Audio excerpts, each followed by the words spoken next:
How to log into your Griffith University portal. First up, in your web browser, search up Griffith University, after which, among the many results that show across, click on the official university link. By clicking on this university link, you will be redirected to this page where you can see that this is the official university page.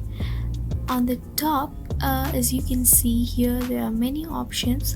Click on the third one that says My Griffith. After clicking on this option, you will then be redirected to a new page which will take a few seconds, and after patiently waiting for a few seconds, it will open up your sign-in portal page.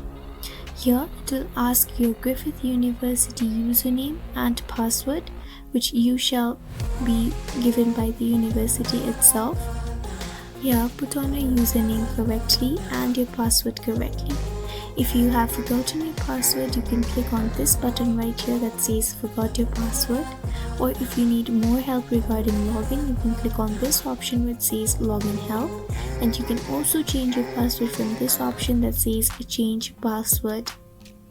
We hope this tutorial helped you. Keep watching for more and subscribe to our channel. Thank you and have a good day.